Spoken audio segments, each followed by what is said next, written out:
There is an even greater need to improve food safety in wet markets in Kenya that has been heightened by the coronavirus pandemic.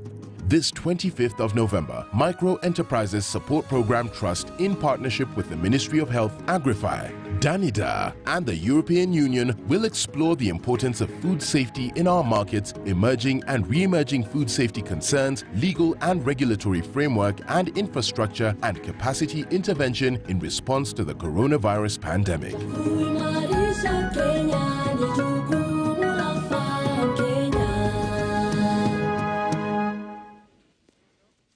Good evening and thank you for joining us and keeping this conversation going on wet markets and food security. I am Dr. Masi Korir, and joining me for this conversation is Mr. Henning Hoy from the Danish Embassy, Brenda Obura from the Ministry of Health, Dr. Charles Ochodo, who is from the Directorate of Veterinary Services, and Josephine Natecho from the Agriculture and Food Authority. And before we went on break, we were just touching on issues of legal and the regulatory framework on the wet markets. And I'd like to start with Dr. Ochodo. What are these the specific legal loopholes or the legal gaps that are there that you would want or you would like see fixed so that our wet markets are safe? Thank you, Dr. The legal framework for the wet markets is rather complicated in our country. And what makes the situation complicated is that we have many players, we have many institutions that have one or two mandates to regulate these markets. We have the Ministry of Health, for example. With its set of laws, the Public Health Act, the Food and Drugs Chemical Substances Act. We have the Directorate of Veterinary Services with the Meat Control Act, the Animal Diseases Act. We have KEBS, the Kenya Bureau of Standards, with the Standards Act. We have KEFIS with their act. We have AFA with their act. We have the Pest Control and Produce Board. We have the Kenya Fisheries Service with the Fishery Development and Management Act. We have other players, including the Ministry of Agriculture itself, NEMA, with the environment issues. And what then becomes a problem is who will do what and at what time. We have a whole host of inspectors getting to these wet markets to try and put things right. And so one of the challenges that arises is that there is duplication of effort and a bit of confusion among the operators in the market because today this person goes and says this, the next day somebody else says something else. And what we also see is sometimes this multiplicity of players also generates a situation where the next regulator thinks the other person is doing the work and nothing is really happening. So that sort of paralysis, thinking things are happening. And again, what makes the matter even a little bit more complicated is that some of the markets are directly controlled by the regulators. Brenda earlier mentioned the public health personnel being in charge.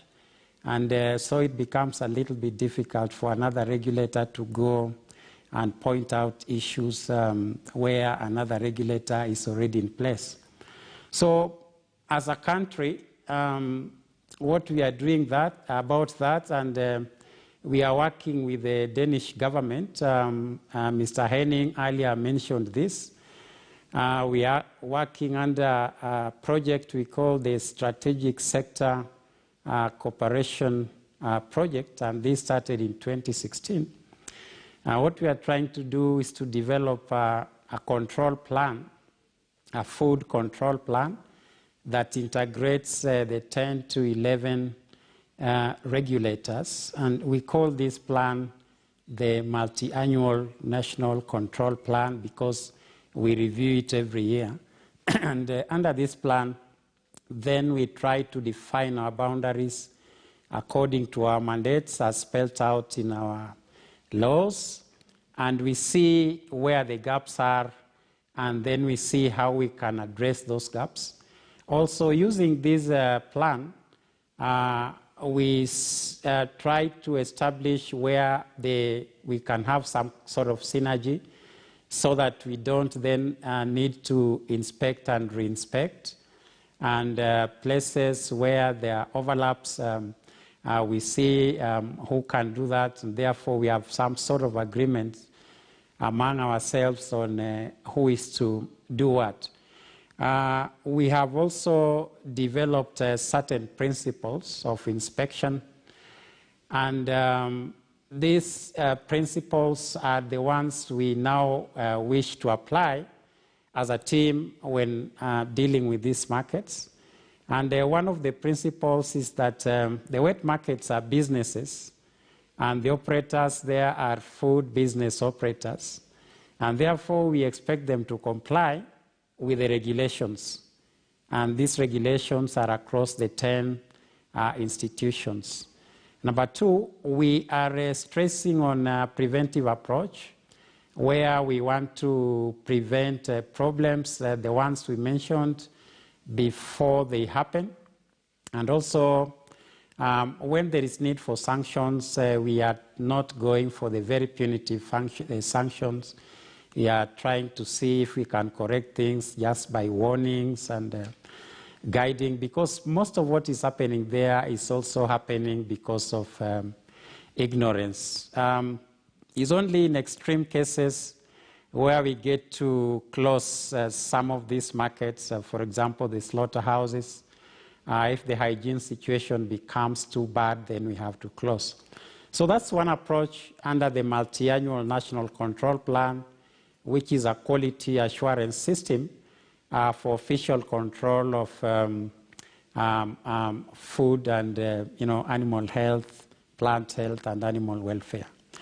The second approach, and which we think will be a more permanent approach, is that we are developing a law, and this law we call the Food Safety Law.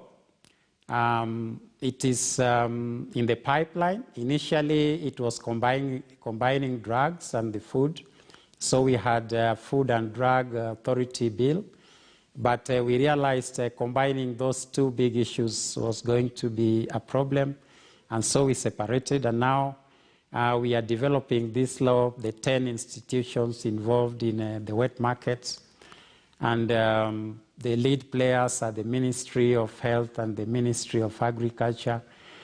And the purpose of this law is to create a good coordination mechanism for the players in the wet market scene. And we believe when this law is in place and it's operational, then the authority that we wish to establish in the law will be able to follow up each regulator and find out what they are doing and ensure things are done, not policing as such, but just monitoring and reminding people to do what they are supposed to do.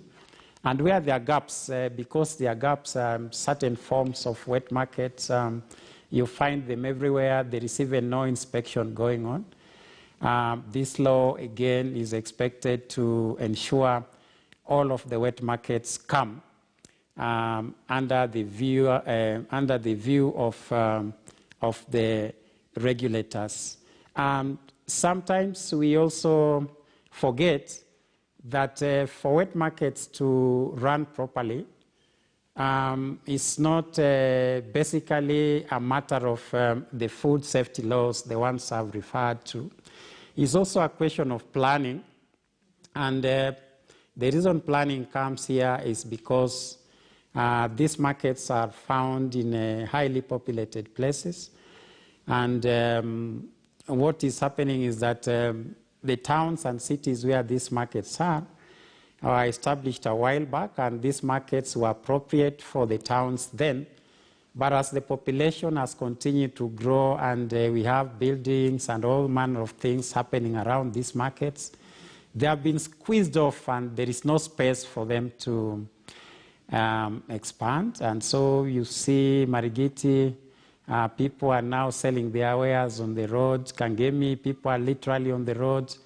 And this is the nature of this market. So planning is another area that may be a gap, and this is squarely now in the county governments. They need to have development plans running into several years, expecting what to do when this population grows and this market has to be here. So there's a lot that is required there. I want to just bring in Josephine on that point, that you've mentioned so many different players that are needed here, straight from that vendor who is by the roadside all the way to, county governments and from the national government perspective. So I just want to ask Josephine, this looks like it's a Herculean task. Is it, to bring all these players together to make sure that our markets are safe eventually, such that the foods that we get at our tables are safe? Dr. Mercy, I'd like just to mention that really what you have raised is a pertinent issue. Given the multiplicity of institutions involved in regulating the food safety, and Dr. Chodo has actually elaborated on that. In terms of it being a Herculean task, I'd look at it in what we are doing currently, because really that was the issue, bringing together all these institutions into a single unit that is actually really coordinated and synchronized in terms of delivering food safety issue. So within the multi-annual national control plan, actually it has been possible to develop one national plan that really caters for all the different roles of the different regulators in the horticulture value chain and even the meat sector where Dr. Chodo is. For example, really we know it is clear when it comes to matters of pesticides and registering pest control products, it's now clear on really a responsibility of PCPB. And then in terms of monitoring pesticide residue, then it's clearly the mandate of Kenya Plant Health Inspectorate Service. So then AFA really comes in with the setting in the rules along the value chain from production, transport, storage, up to when it reaches the wet market to ensure that there's a guarantee of products that are safe. So through the efforts of the Danish government, we've been able to be brought together on a single table to be able to develop a strategy on how to counter that. And I can just also mention that we've also had interventions in Nyandarua County, where we have closely worked with the county governments and a cooperative in Nyandarua to ensure that each aspect of food safety is covered by the different agencies that are regulating the horticulture value chain. So it also included also the private sector actors, because really the responsibilities of ensuring and ensuring that food is compliant to food safety is the onus is on them. So we have worked closely with these institutions to be able to do this. But of course it requires concerted efforts, and then also going back to our mandates and look where there are overlaps and try to reduce on that by just segregating and ensuring that where there's harmony, we actually synergize on that. So Dr. Mercy, we have been able to do that under the Strategic Sector Cooperation, and then also through the Agrify project, we have the food safety steering committees at the county.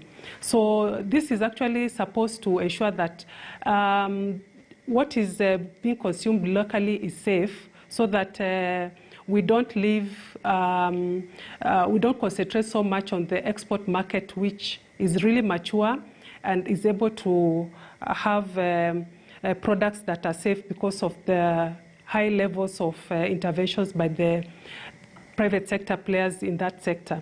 So, but at the domestic market space, then we've actually involved the county teams from trade, from agriculture, from health, together with the competent authorities, to ensure that we are actually having a focused agenda in terms of ensuring that what is sold at the wet markets are safe. So, Daktari, I think we've tried as regulators at the national level and the county level, so that we have a single approach in terms of food safety in the domestic market. Mm-hmm. So quite some progress there, and that the different sectors are coming in together. So we'd like to just take a short commercial break, then we'll come back to the third and final part of this Farm Kenya special, where we are having a conversation on wet markets as it pertains to our food safety. You can join us on this conversation on Twitter at KTN News KE, at Dr. Mercy Korir, at Farm Kenya 254, or you can also join us by giving us your comments, your questions on slido.com. The event code is the hashtag Farm Kenya. Please stay with us. We'll come back for the third and last part of this conversation. This 25th of November, Micro Enterprises Support Program Trust, in partnership with the Ministry of Health, Agrify, Danida, and the European Union, will explore the importance of food safety in our markets, emerging and re-emerging food safety concerns, legal and regulatory framework and infrastructure, and capacity intervention in response to the coronavirus pandemic.